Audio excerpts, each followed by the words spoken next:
Welcome to my channel, dear children. I'm your social studies teacher, Sunaina Dogra, and today we are going to continue with the fourth chapter, class 9, Gujarat Board Social Studies, National Movements in India. In the last part, we have learned about how the national movement started in 1857, due to which the spark of fighting against the Britishers was built in the Indians. How the Indians got together to take themselves out of the slavery of the Britishers. Now in this topic we are going to continue with the same chapter, Great National Movements. Over here we are going to learn about boycott and indigenous movements, how the boycott rule has helped the Indians to fight against the Britishers. जो पहले था, जब 1857 में पहली बार लोगों को ये एहसास हुआ कि हम गुलाम हैं और किस तरह से ब्रिटिशर्स हमारा फ़ायदा उठा रहे हैं, वो हमारे रिलीजन का फ़ायदा उठा रहे हैं, हमारी फीलिंग्स, हमारी इमोशंस के साथ खेल रहे हैं, तब 1857 में मंगल पांडे, रानी लक्ष्मीबाई, राजा कुंवर सिंह, बहादुर शाह जफ़र, नाना साहेब, इन सबको लगा और इन सब ने एक फ्रीडम मूवमेंट का एहसास दिलाते हुए जो इंडियंस हैं उनको जगाया और उनको एहसास दिलाया कि हमें अपनी आज़ादी के लिए लड़ाई शुरू करनी है। लेकिन उस वक्त की प्रॉब्लम क्या थी कि सब लोग साथ नहीं आ रहे थे, एक दूसरे का साथ नहीं मिल रहा था। बट बाद में जब सारी लोगों को ये एहसास हो गया कि नहीं, जब तक हम एक साथ नहीं हो जाते हैं तब तक हम आज़ादी की लड़ाई जीत नहीं सकते, इसलिए बहुत सारी ऐसी मूवमेंट स्टार्ट हुई जिनकी वजह से ब्रिटिशर्स को इंडिया छोड़कर भाग जाना पड़ा और उन्हें डर का एहसास होने लगा कि वो अब इंडिया में ज़्यादा देर टिक नहीं सकते हैं। तो ब्रिटिशर्स की एक बहुत ही बड़ी पॉलिसी थी, वो क्या थी? Divide and rule.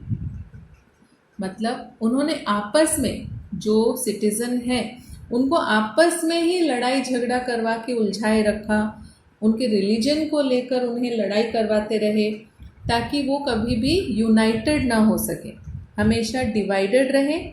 और जितनी देर तक हम आपस में लड़ते रहेंगे तो क्या होगा, कोई दूसरा आकर ही हमारा फ़ायदा उठाएगा। जैसा कि हमने छोटे होते वो कहानी भी देखी है जिसमें दो बंदरों की लड़ाई में जो बिल्ली है वो जीत जाती है। तो दोनों बंदर क्या करते हैं, आपस में केक के लिए लड़ते हैं और क्योंकि वो आपस में एकजुटता नहीं दिखा सकते इसलिए जो बिल्ली है वो क्या करती है, दोनों बंदरों को बेवकूफ़ बनाकर दोनों का केक खा जाती है। इसी तरह से जो ब्रिटिशर्स हैं उन्होंने भी हमारे देश को लूटने के लिए हम में फूट डाल कर रखी, हमें रिलीजन में और हमारे इमोशंस के साथ खेलते हुए उन्होंने हमेशा डिवाइड एंड रूल पॉलिसी को अपनाया, जिसकी वजह से हमारे देश में हम गुलाम बनकर रह गए। अब जो ये boycott and indigenous movement start हुई, बॉयकॉट मीन्स बहिष्कार करना, कि जो आपके रूल्स हैं, जो आपके लॉज हैं वो हम फॉलो नहीं करेंगे, उन सभी चीज़ों का बहिष्कार करना जो ब्रिटिशर्स ने ज़बरदस्ती इंडियंस पर थोप दिए थे, उन सारे रूल्स का बहिष्कार करने के लिए कोई एक जना बहिष्कार करे तो नहीं होता है, सारे देश को, सारे राज्य को साथ में आना पड़ता है, तब जाकर वो हो सकता है पॉसिबल। तो यहाँ पर boycott and indigenous along with Bang Bang movement in 1905 was one of the important events of the Indian national movements. Because of the divide and rule policy, as a result of the Britishers' Machiavellian policies, boycott and indigenous movement got an impetus. तो Britishers ने जो rules बनाए थे, उनकी जो भी ये policies थी, उनको बॉयकॉट करने के लिए इंडियंस साथ आ गए, एकजुट हो गए, यूनाइटेड हो गए।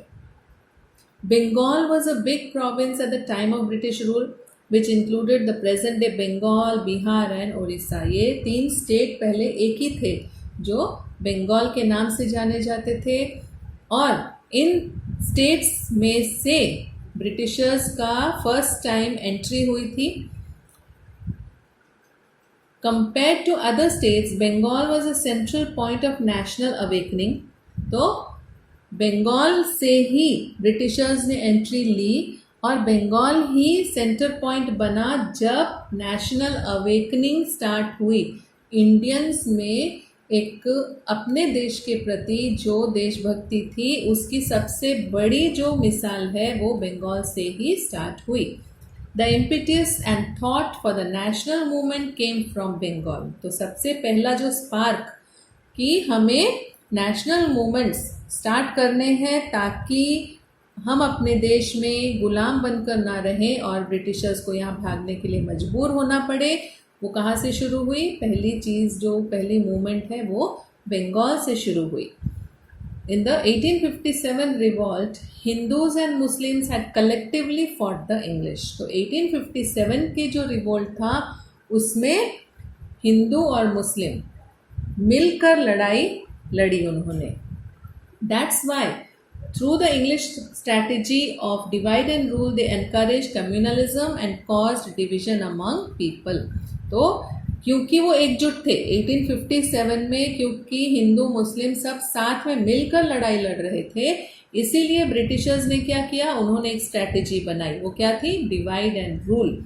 तो इस वजह से उन्होंने कम्युनलिज्म को बढ़ावा दिया, मतलब उन लोगों के मन में एकजुटता खत्म हो जाए और वो अपने आप को हिंदू और मुस्लिम मानने लग जाए।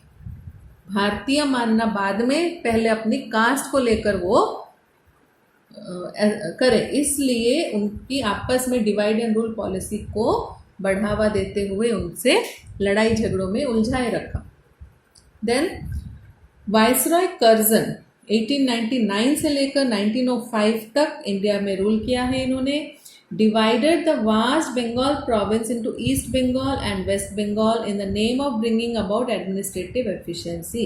तो क्यों कि हिंदू और मुस्लिम्स में झगड़े बढ़ गए थे और आपस में जो कम्युनलिज्म राइट्स वो बढ़ गई थी, इस वजह से वाइसरॉय कर्जन ने क्या किया? उन्होंने बंगाल प्रोविंस, जो बंगाल, बिहार और उड़ीसा 3 राज्यों से मिला हुआ एक राज्य था, उसे ईस्ट बंगाल और वेस्ट बंगाल में डिवाइड कर दिया।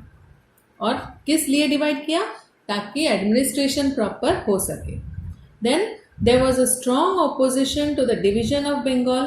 अब बंगाल को डिवाइड करने के लिए लोग एकजुट हो गए, उन्होंने बहुत सारा विरोध किया कि हमें डिवाइड नहीं करना है। When Bengal was divided on 16 October 1905, the whole Bengal observe the day as national mourning day.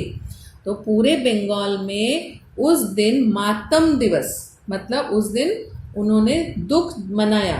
National mourning day is celebrated on 16 October which was started on 16th October 1905. So this was the first national movement that occurred in Bengal because Bengal को east Bengal और waste Bengal में viceroy Curzon ने divide कर दिया था।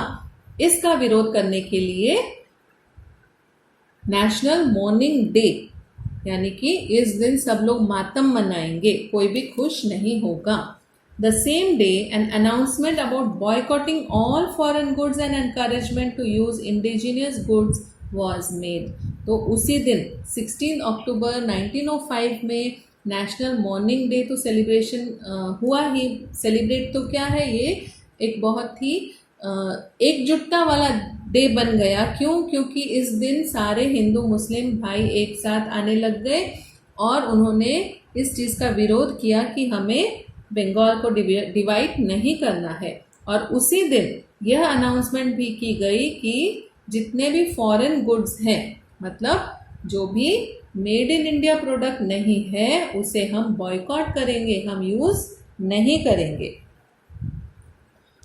Not merely Bengalis, but the other Indians also began to believe that this division had been done to curtail the vociferous feeling of nationalism that was catching up in India. तो सिर्फ बंगाल में ही नहीं, पूरे India में सभी राज्य के लोगों को ये समझ में आया कि ये जो बंगाल को ईस्ट बंगाल और वेस्ट बंगाल में डिवाइड किया गया है, ये सिर्फ और सिर्फ हमारी एकता को तोड़ने के लिए किया गया है। क्यों? क्योंकि हिंदू और मुस्लिम सब एक दूसरे के साथ मिल गए हैं, सब एक दूसरे से प्यार करते हैं, एक दूसरे की रिस्पेक्ट करते हैं, और ये चीज़ ब्रिटिशर्स को बिल्कुल भी टॉलरेबल नहीं थी। That day, Hindus and Muslims tied rakis to each other in the entire Bengal to express their unity. अब रक्षाबंधन एक ऐसा त्योहार है जहाँ पर हम एक्चुअली सिस्टर्स ब्रदर्स को राखी बांधती हैं, लेकिन 16 अक्टूबर को जब बंगाल को डिवाइड करने की कोशिश की गई तब नेशनल मॉर्निंग डे भी मनाया गया। उसी दिन बॉयकॉट करने के लिए भी रूल लागू हुआ कि जो इंडियंस थे उन्होंने कहा हम आपके कोई भी प्रोडक्ट को नहीं खरीदेंगे, हम सब कुछ बॉयकॉट करते हैं। और साथ ही साथ उसी दिन 16 अक्टूबर को जितने भी हिंदू और मुस्लिम वहाँ थे उन सब ने एक दूसरे को राखी बांधकर ये जताया कि हम सब भाई बहन हैं, हम सब एक हैं, हमें कोई भी अलग नहीं कर सकता है। This movement had 3 major characteristics. तो इस मूवमेंट की 3 कैरेक्टरिस्टिक्स थी। वो क्या थी? Adopt indigenous products, that is स्वदेशी अपनाओ। दूसरा था बॉयकॉट फॉरेन गुड्स, यानी कि फॉरेन में बने हुए कोई भी प्रोडक्ट्स को बॉयकॉट करना है, बहिष्कार करना है। एंड एडॉप्ट नेशनल एजुकेशन, तो अपने देश की जो भी हमारी विद्या है, हमारी संस्कृति है, उसको एडॉप्ट करना है। India benefited a lot due to this swadeshi movement. तो इस स्वदेशी मूवमेंट की वजह से इंडिया को बहुत सारा फायदा हुआ। While the English industry was badly affected due to the boycott of foreign goods. अब क्योंकि जैसा आज के इस पीरियड में हो रहा है, हम चाइना के प्रोडक्ट्स को बॉयकॉट कर रहे हैं। वो क्यों कर रहे हैं? क्योंकि our country can also make better products than the foreign countries. तो ये जो आज हम कर रहे हैं वही चीज़ 1905 में भी स्टार्ट हुई। दे बॉयकॉटेड द फॉरेन गुड्स। अब क्योंकि फॉरेन प्रोडक्ट्स कोई खरीद नहीं रहा था तो इंग्लिश इंडस्ट्री को बहुत नुकसान पहुंचा। The cloth coming from Manchester stopped. तो मैनचेस्टर से कपड़ा बनकर आ रहा था, मतलब आप सोचो कि रॉ मटेरियल इंडिया से मैनचेस्टर भेजा जा रहा था, फिर मैनचेस्टर से वो रॉ मटेरियल का वापस कपड़ा बन के महंगे दामों में इंडिया में बेचा जा रहा था, वो बंद हो गया। क्यों? क्योंकि हमने वो प्रोडक्ट खरीदना बंद कर दिया, हमने बहिष्कार कर दिया। Sugar, shoes, cigarettes, tobacco imported from England also reduced. तो शुगर, शूज, सिगरेट्स और टोबैको जो ब्रिटिश कंपनी से आ रहा था, इंग्लैंड से आ रहा था, वो भी आना बंद हो गया और उनकी सेल जो है वो बंद हो गई। और sale of cloth made in India increased. तो इंडिया में बनने वाले कपड़े का जो उत्पादन है, मैन्युफैक्चरिंग है, वो बढ़ गया और उनकी सेल भी बढ़ गई। Factories for making indigenous goods were started. तो अपने स्वदेशी चीज़ों को बनाने की फैक्ट्रीज बनने लग गई। बहुत सारे ऐसे लोग थे जो अपने स्वदेशी चीज़ों को बनाने में उनकी कला थी, वो उन्होंने स्टार्ट कर दिया। The effect of the movement was felt in other provinces of India like Punjab, Uttar Pradesh, Madhya Pradesh, Mumbai, Madras, besides Bengal। तो सिर्फ बंगाल में ही नहीं, बंगाल से यह मूवमेंट स्टार्ट हुई, लेकिन बाकी के सारे राज्यों में भी ये मूवमेंट का इफेक्ट दिखने लगा और सब लोगों ने मिलकर स्वदेशी को अपनाया और फॉरेन प्रोडक्ट्स को लेना बंद कर दिया। The eco of the Just one moment, please.